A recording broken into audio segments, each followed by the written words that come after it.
earlier, the balance of payments is constructed according to the principles of double entry bookkeeping, meaning that every entry is recorded twice.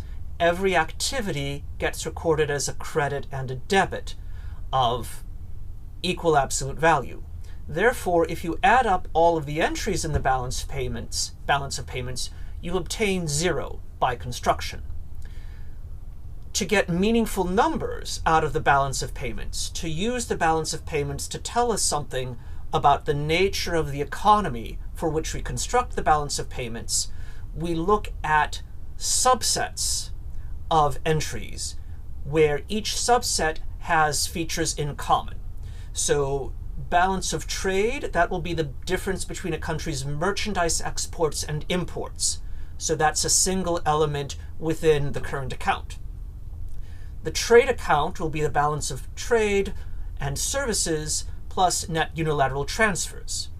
Investment income account is simply income receipts and payments on pre-existing capital.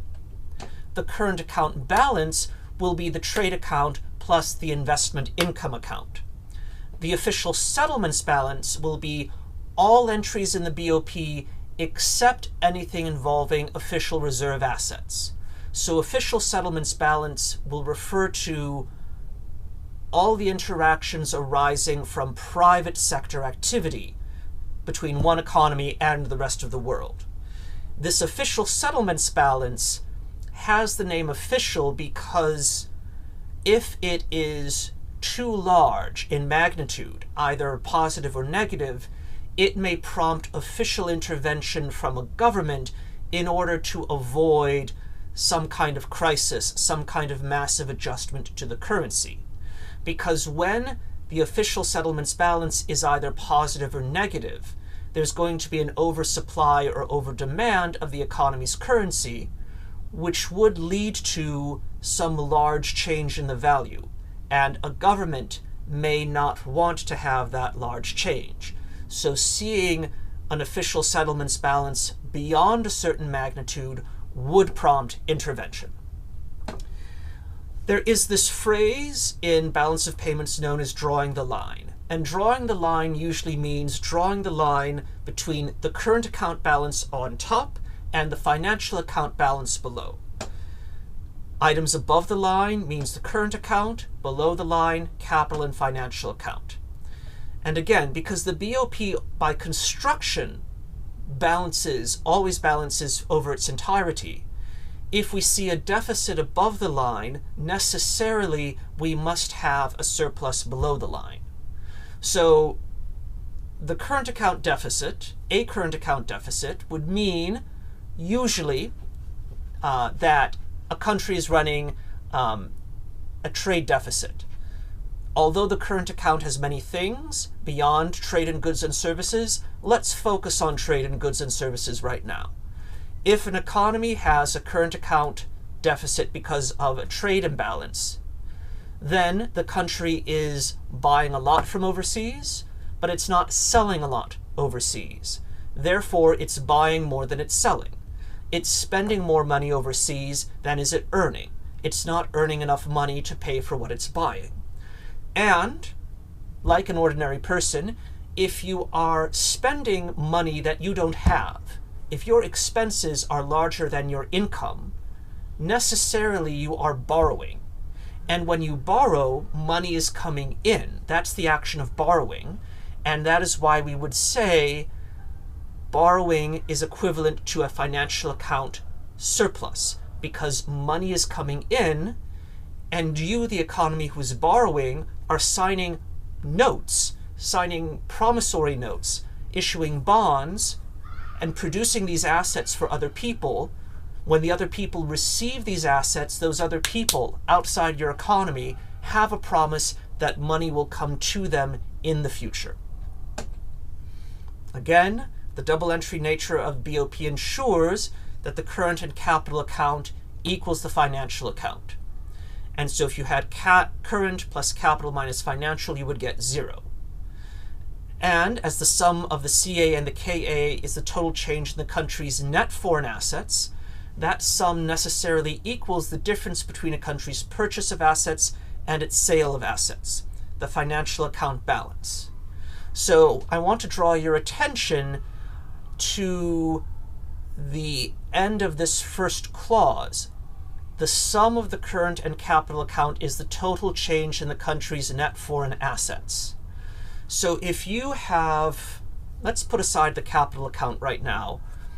If you have on a current account a deficit of $2 million, that means that your purchases from overseas are $2 million more than what you earn by selling overseas. How is it possible that you can purchase $2 million more than you have in money, than you have in income? It must be because you've borrowed.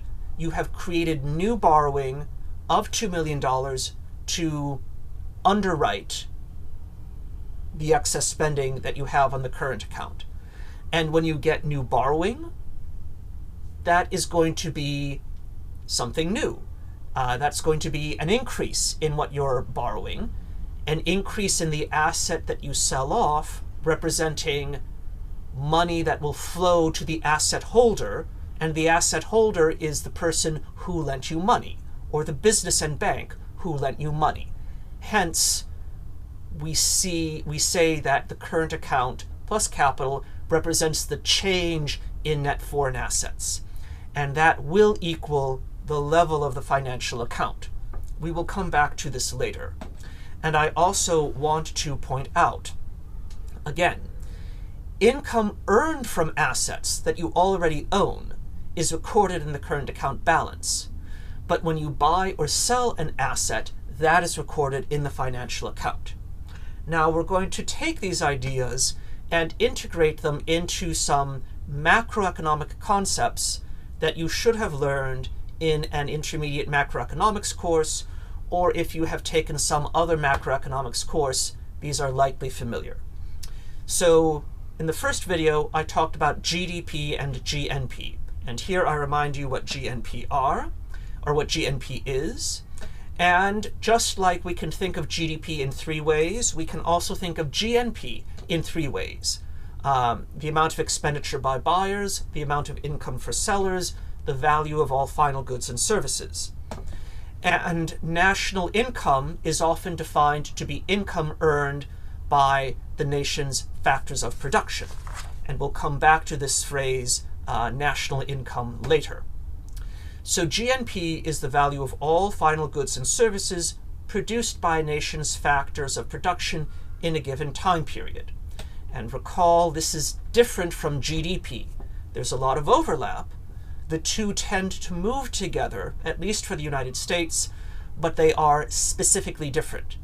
Later we will see how they are linked in a formal sense. The factors that produce goods and services that give rise to GNP and GDP, that would be labor, capital, and land. And the value of all final goods and services produced by U.S. factors, regardless of their location, is part of U.S. GNP. As a brief aside, I want to hone in on this notion of income for sellers and the fact that sellers use factors, hire factors, renting capital, hiring workers, and paying them a wage to produce goods and services. And it's often interesting to think about where this money goes for all the factors and the income that they generate. And I just want you to think, this is a brief aside from the main topic of this class, of the 3 resources listed here, labor, capital, and land, which of these resources likely gets the largest amount of income? Well, pause if you want to think about it, but you may have noticed I hit a button one too many times, and I actually showed you the result based on some data. I need to update this. But if we look at labor income as a share of GDP, we see that in a lot of developed places, labor gets just over half of the value of GDP. Now, GDP is not GNP literally, but they are close. And if we look at the US, Hong Kong, Korea, we can see that these are economies where workers overall get more than 50% of a nation's income. In poor places, workers get less than 50%. It's very close in China, a little farther away in Ecuador, but this may explain why they're poor. They are not, these places are poor because their workers are not receiving a very large share of GDP. In the US and Hong Kong and Korea, it's a little larger. So this is just something to keep in mind, particularly if you want to think about inequality, particularly income earned by people who get their income from capital, classic capitalists, versus people who go to work every day. Returning to our main topic, GNP is one measure of national income, but we may want to modify GNP to characterize a particular economy more accurately. And one way we would make this modification would be to remove money spent on depreciation. What is depreciation? Depreciation is when capital no longer performs what it's supposed to do. So if a bridge is no longer structurally sound and cannot support cars and trucks, it needs to be replaced. The money spent on replacing the bridge would be depreciation, because that is money that you spend just to keep the overall level of functioning capital the same. If a computer at Lingnan becomes too slow, breaks down, so that I or another instructor cannot deliver a class, then Lingnan must spend money to get a new computer. That's a new capital. That's spending on depreciation. Another adjustment that we might make to represent clearly how much income is available in an economy would be to add net unilateral transfers, because these would be payments of expatriate workers sent home, foreign aid, etc., that aren't so easily calculated by a nation's statistical office on their own. But if you think about in Hong Kong, Filipino helpers here, Indonesian helpers here, they earn money, they send money back to their home nations. Presumably the people in those nations use this money to pay for, let's say, secondary school fees or primary school fees for the children of these helpers. So we would very likely make some adjustments to GNP in order to account for this. So if we take gross national product, subtract depreciation, we will get net national product, and that is equivalent to national income. And national disposable income will be national income enhanced with net unilateral transfers. Now, for most economies, net unilateral transfers are small, so they can be ignored. For a place like the Philippines, Indonesia, it's a different story. Be aware that the book uses the phrase national income to mean both national disposable income and GNP.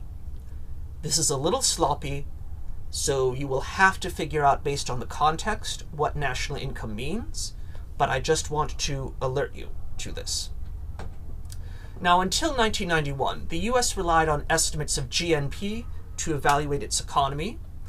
In 1991, the US switched to GDP, which other economies had started much earlier.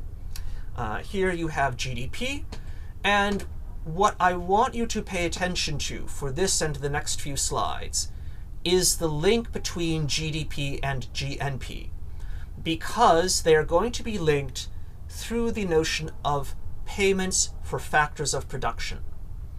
And when you pay for a factor of production, that payment is going to be the income earned by the factor of production. And we're going to see that part of the current account includes income on investments, income on underlying capital or factors. And that's how we're going to integrate the balance of payments into our understanding of macroeconomics to start thinking about genuinely open macroeconomics or multi-economy macroeconomics. To highlight the distinction between GDP and GNP, the profits of a Spanish factory with British owners are counted in Spain's GDP because the factory is domiciled in Spain, so it's part of gross domestic product for Spain. But the owners are British nationals, so it's part of Britain's gross national product. The services provided by British capital in Spain are in a sense an export from Britain to Spain. So they should be added to British GDP in order to calculate British GNP. And we must subtract from Spanish GDP that corresponding service to understand what is produced purely by Spanish nationals, either as people or other things. Now, I mentioned a moment ago open macroeconomics. The opposite of open macroeconomics is closed. If you do further research, you may hear people talk about a closed economy model, where we assume there is one economy, it has no interactions with anyone else, and we just look within inside it. Probably most of your macroeconomics that you took before this class was closed macroeconomy. And in a closed economy, the value of production must equal the value of consumption among all sectors, the household sector, the business sector, the government.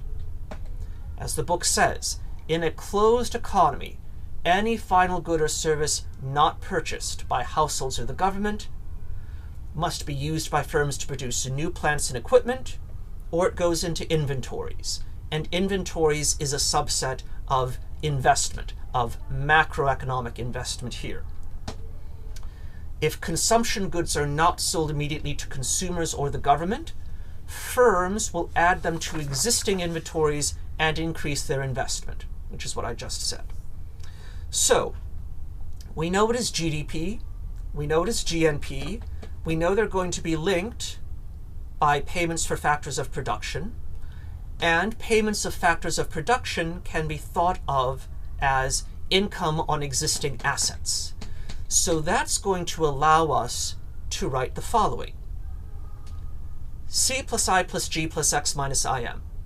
This is the classic definition of GDP from a demand-focused sense, where we are just looking at the activity that is taking place within an economy. Y is GNP, and the difference between GDP and GNP will be the inclusion of net factor payments. So NFP, this would be the example here of the profits of a factory in Spain owned by British people. Now, I want you to recall from what we talked about in the balance of payments earlier, what is really the current account? The current account, balance of goods and services trade internationally, and investment income account, income on pre-existing factors. Income on pre-existing factors is net factor payment. That's part of the current account. The trade account for goods and services is X minus IM. So you can see here three terms that comprise the current account balance. So going from 1 to 2 is just using our balance of payments thinking to rewrite this identity and include this balance of payments term. And then, once we've done that, we can actually say that the current account balance itself is the difference between gross national product and money spent within the economy, national income or expenditures, money spent by the households, the business community, government. And so if we see an imbalance in the current account alone, we know that we can write that imbalance as a difference between GNP and spending, between income and spending. Now, at this point, the book is very sloppy, and I'm very shocked by this. The book describes, in the main text, the current account as the trade balance. This is not correct. In a footnote, the book states the truth, which is that the level of the current account, the value of the current account, certainly depends on the trade balance, but it has other things. Income on investments. Now, most of the time, the current account balance and the trade balance will move in the same direction. There is a story on Moodle that points out Singapore as an interesting counterexample to this.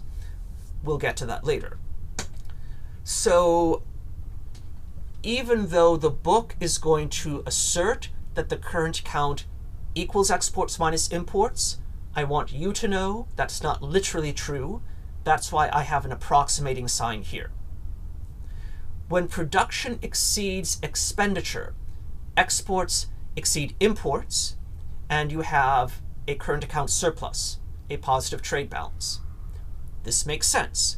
If an economy is producing a lot of goods and services, but consumers don't buy much, the business community doesn't buy much, government doesn't buy much, then you've got excess stuff. Where does the excess stuff go? You send it overseas. Many people outside China today allege that Chinese factories are producing far more goods and services than can be reasonably purchased by Chinese consumers, by the business community, or by Chinese governments. And they are doing this, the allegation goes, to generate revenue from exports, to flood the world economy with Chinese goods. This is an allegation. I'm not going to say if it's true or false, but I want you to see how it is related to this theory we see here. So if you export more than you import, you earn more income from exports than you spend on imports, and net foreign wealth is increasing because, in effect, you're saving money.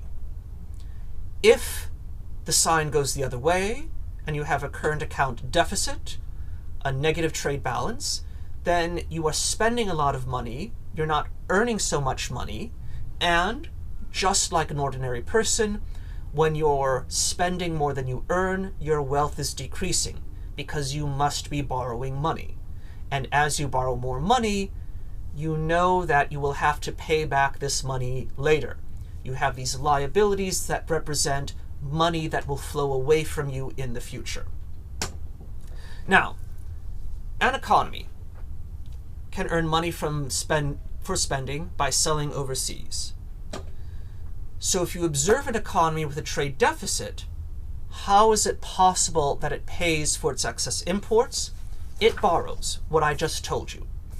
And anytime a nation has a trade deficit, it is borrowing money from overseas for the purchase of goods and services. Looking at nations generally, especially the US, a country experiences a current account deficit when its spending exceeds national income. And except for 1991, the US has had a current account deficit since 1982, which means it has been borrowing more and more in international finance markets to finance its deficit. So we would say that the net international investment position of the US has continuously worsened for decades, almost continuously. Here you see a slight improvement, here you see a slight improvement, but mostly worsening. Now, recall, if we draw the line between the current and the financial account in the balance of payments, then the sign of the current account position must be opposite the sign of the financial account position. So let's suppose that there's an economy that is not the US, maybe China. Maybe it has a surplus on its current account. So it's earning a lot of money from selling goods and services, and it doesn't use that money totally to buy goods and services. What is it going to do? Well, money doesn't just exist in the abstract. The economy is going to be using this money that it hasn't spent on goods and services to store itself. The money that is not spent on goods and services needs to be stored in something, in some asset, and that asset will be outside the economy. I'll explain why later. Recall also that the capital, or I should really say financial account, keeps track of changes in net ownership of foreign assets. Change in NFA. So the level of the current account equals the change in net foreign assets. So I mentioned this earlier. If you have a current account deficit, it means you are borrowing money. And if you're borrowing money, you have to promise to pay money back in the future. So if an economy has a $2 million trade deficit in a year, that means it borrowed $2 million in a year. And that means over the course of that year, the economy agreed to pay back $2 million at some point in the future. And this promise to pay back $2 million is a growth in the liability that this economy owes to the rest of the world. A liability is a negative asset. So it makes sense that when you have a deficit in a time period, this being less than zero, the total number of assets that you have goes in the same direction. So if you have a negative current account, that means you have fewer assets. And one way to have fewer assets is to have more liabilities. Similarly, if you are earning money from overseas, but you're not using it to buy stuff overseas, because the money was earned overseas, normally it stays overseas. And you will be acquiring assets. You will be storing the money in some financial asset not produced by your economy. On the mechanics of managing changes in assets when you have a current account imbalance, specifically a deficit, the book points out that if you are spending more than you earn, so you have to borrow, one alternative to borrowing is to look at the assets that you have and sell them off. Just like if you are short on money and you have some jewelry, you can sell off the jewelry to earn money. And when you sell this money, that is like a credit that comes into you via the financial account.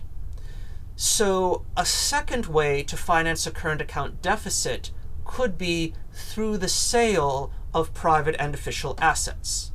And as the book says, just as an individual might consume more than her income by taking out a loan or by selling assets, a country might borrow from abroad or sell assets to foreigners. These points are going to be relevant when we think about the case of Singapore, as I hope some of you will do.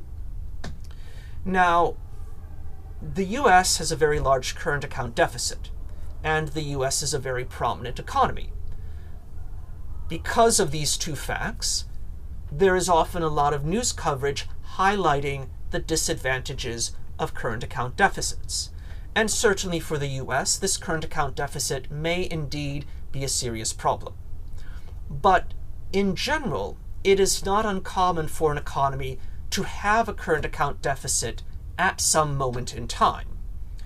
Traditionally, we would expect developing economies that don't have a lot of domestic savings, that don't have a strong domestic financial sector, to borrow a lot because they need to buy sophisticated equipment to develop a production base that's high value added so that they can grow. And the idea is if they borrow money today to buy machinery and things that they need to produce more money, to produce more output, then they will be earning so much more money in the future that they can pay off their debt. One reason the East Asian crisis of the late 90s was so tragic is that it represented nations that had a lot of promise, who had borrowed a lot of money, suffering a serious setback. And financial sectors, financial markets can be very fickle. Although Thailand had some current account imbalances for a while, and other nations did as well, for a while, foreign creditors thought that the future prospects of Thailand and other places were rosy, and so people outside Thailand were happy to lend money to Thailand, but then very quickly people changed their opinions, they demanded all of their money out of Thailand, and that prompted the Asian financial crisis. In such a case, a country can use its international reserves to intervene. This is the official settlements balance that I mentioned earlier. So, for example, if the Thai government had seen money suddenly leaving Thailand, people who had lent money to Thailand from outside Thailand demanding immediate repayment, that would have been an enormous number of debits on the financial account. Those debits overall in the official settlements balance could have given rise to a negative number that was very large in absolute value. And there were two ways that this large official settlements balance that was negative, large in absolute value, could have rectified itself. One, Thailand lets the value of the baht fall so much that money earned by selling goods overseas on the current account would earn so many baht because each, let's say, US dollar was now worth so many baht. All those baht coming in, once they were translated from dollars into baht at the very strong dollar weak baht exchange rate, would have cleansed out, balanced out the negative signs, the debits of money leaving on the financial account. Another way to resolve the imbalance that I described is for the government to use its international reserves to provide foreign currency to the financial markets in order to meet greater demand for foreign currency with greater supply. Many economies under the Bretton Woods system did just this from the 40s through the 70s, the early 70s.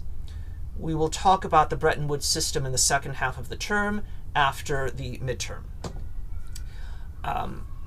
Even though this is something that many economies had to do, the way developing and developed economies handle reserves is different.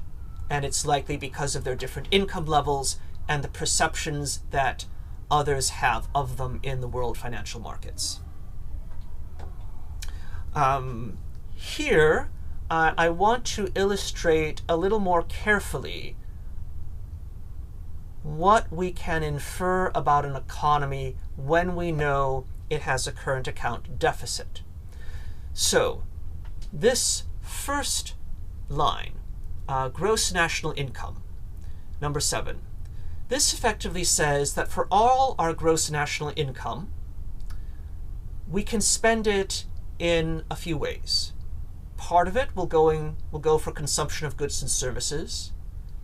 Part of it will go to pay taxes for government services. So there's an assumption here that the government runs a balanced budget.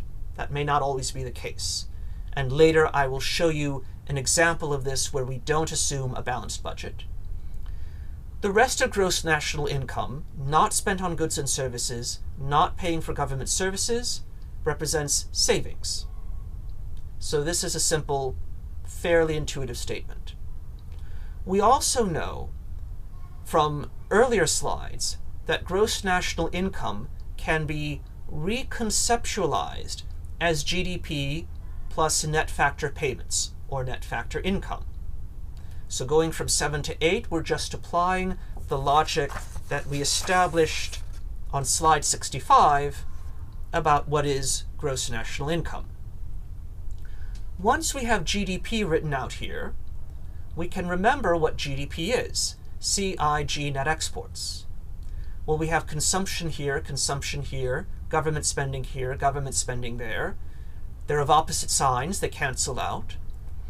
What we're left with is this very interesting identity that the current account level equals the difference between savings and investment. And this is going to be an important insight into how we understand an economy in the open economy world. That if we have an imbalance in the current account, it means that the level of saving and the level of investment are not the same. If you studied a closed economy, savings would have to be investment. Absolutely. No ifs, ands, or buts. But that's not true in a current account.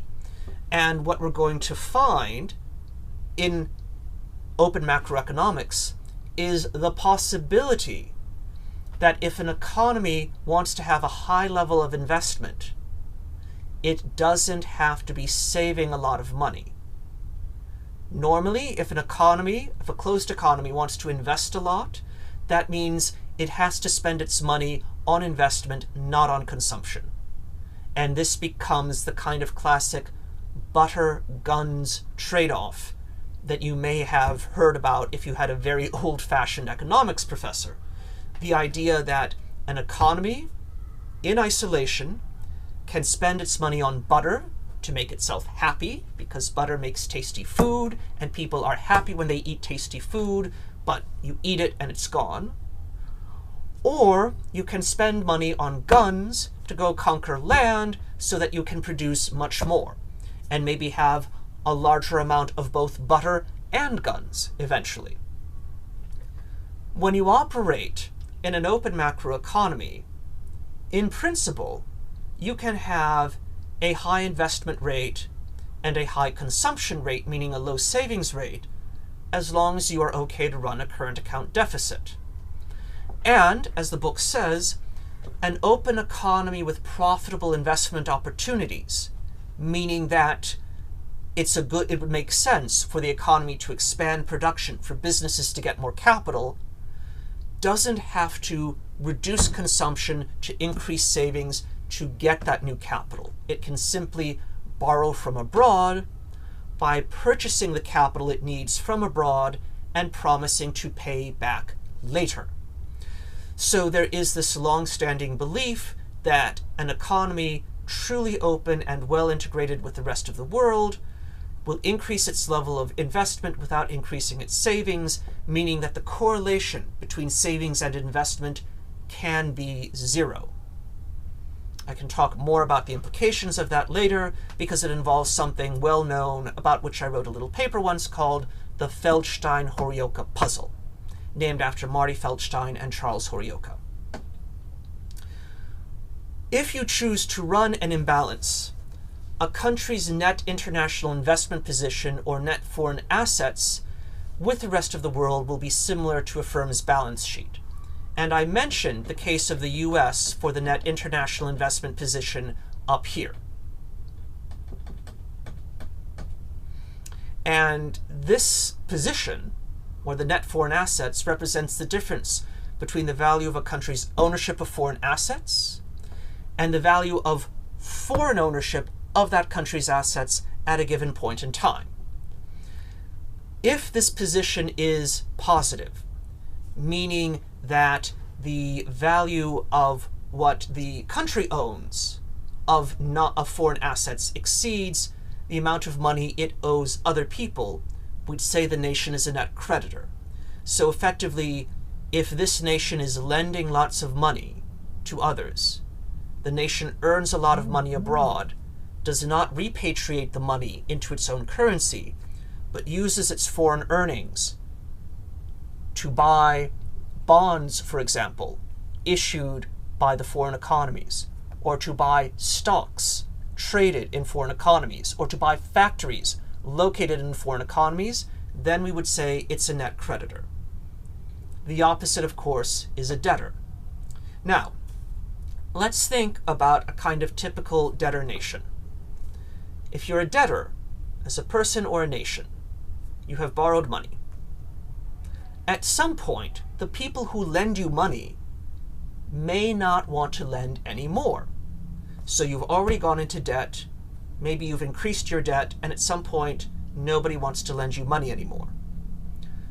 If nobody wants to lend money to you, then money is not going into your economy. Kind of obvious. If money does not go into your economy, you cannot have a positive value on your financial account, because you have a positive value on the financial account when money comes into your economy. And if no one lends you money, you can't have that positive value.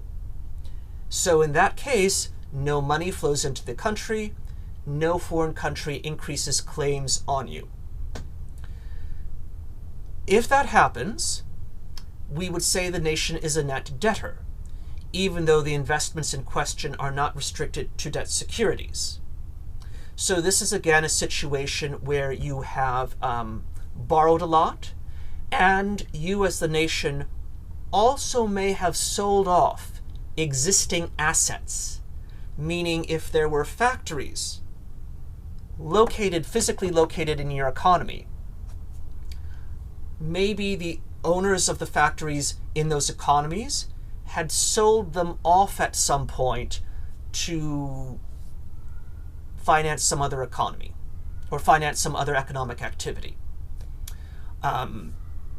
So if you've sold off assets from your economy, the assets could be physically in your economy, but you don't own them, and you don't own any profit on them. And if you did that to try and mitigate your debt so that you wouldn't be such a net debtor, then your investment income account is going to be negative. Because if there are assets in your economy, but you don't own them, and the assets produce income, then you don't own the income. The income belongs to somebody outside your economy. So there will be a debit on your investment income account because all the profits generated are owned by somebody else. And in that case, we would say the investment income account is a debt service account. So let's recall a few things. In this scenario, an economy has been borrowing for a long time. It can't borrow anymore. Because it can't borrow anymore, it probably has sold off all the assets it had available already. If it can't borrow anymore, the financial account cannot be positive. It has to be zero or negative. And again, in this case, the investment income account likely is negative. Investment income account is in the current account. And again, when you have a consistently negative investment income account, we can call it a debt service account. So we know the financial account cannot be positive, and by balance of payments construction, the current account cannot be negative. Here's the current account. Two key parts of the current account: trade, investment income. We just argued in this situation that investment income is negative. So this is definitely negative. Current account cannot be negative.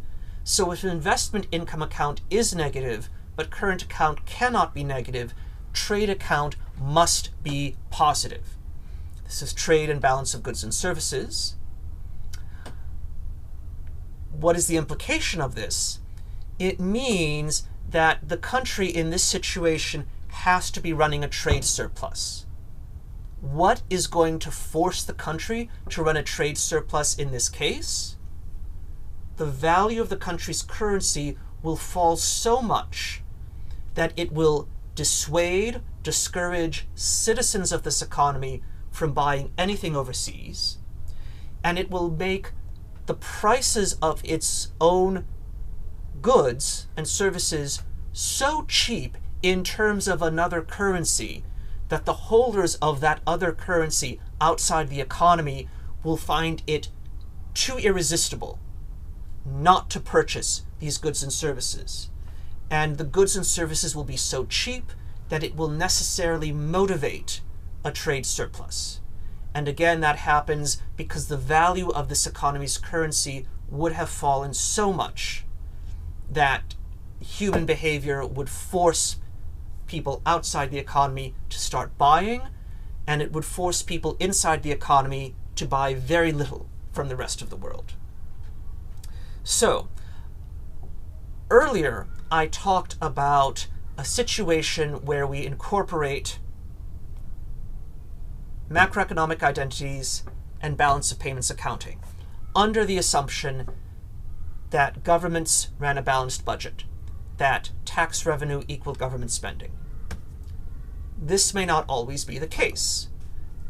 This set of equations is a more general situation to show something about the current account deficit, to convince you that the current account position represents some sort of internal imbalance. So we start by a slightly different representation of disposable income. It's GNP, transfer payments, income on debt, tax revenue. Disposable income also has to be consumption and private savings. So I can link 11 and 12. You see consumption here, private savings here.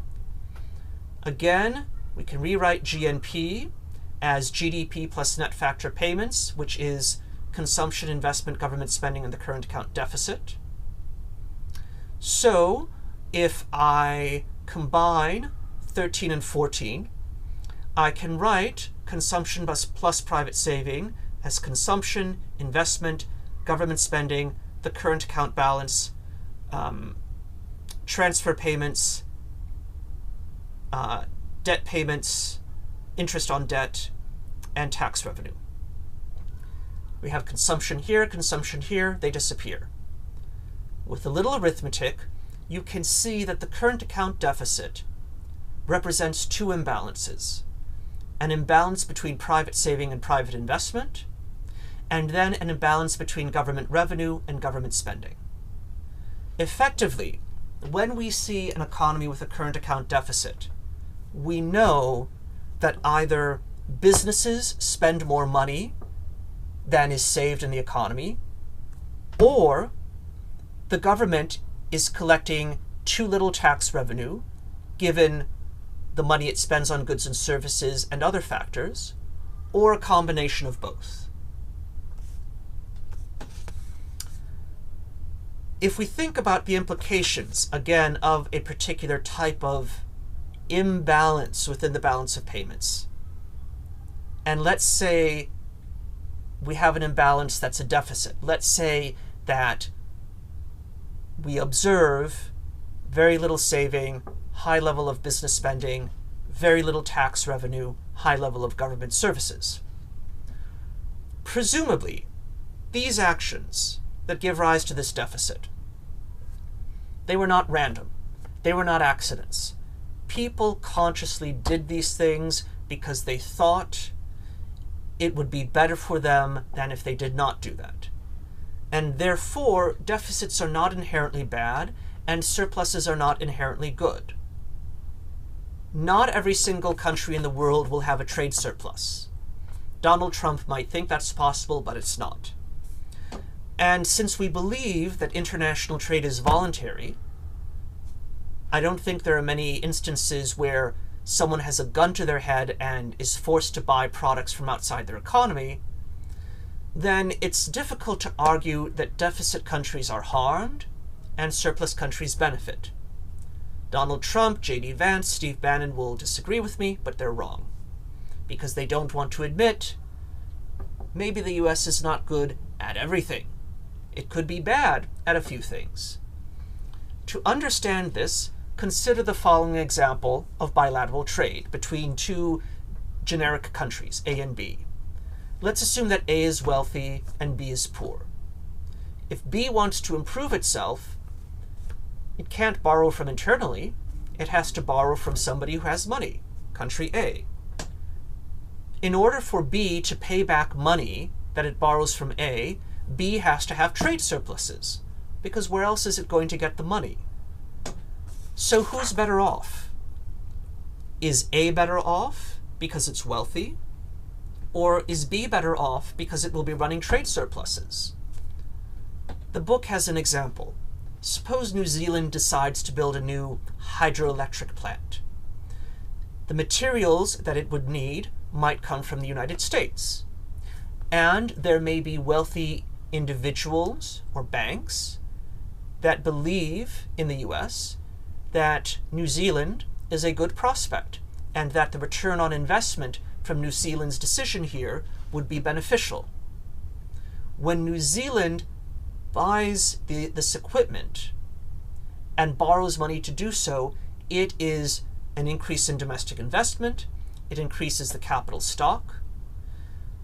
New Zealand will go into a current account deficit or move in the direction of a deficit because it's borrowing something from overseas. It's buying something from overseas and borrowing to pay for it. So it will now have to pay back more money. It has greater liabilities towards the rest of the world.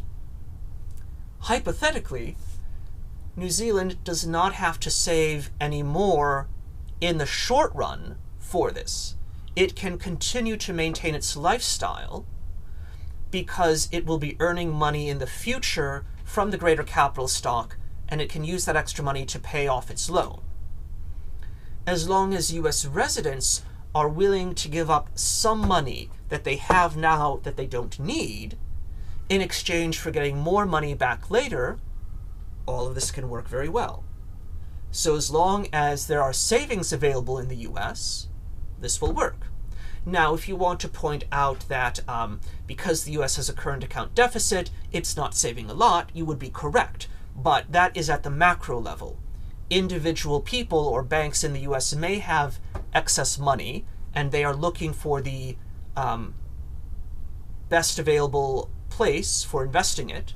It may not even be excess, it just might be money that they are willing to allocate to lend out, and New Zealand happens to be one of the better offers.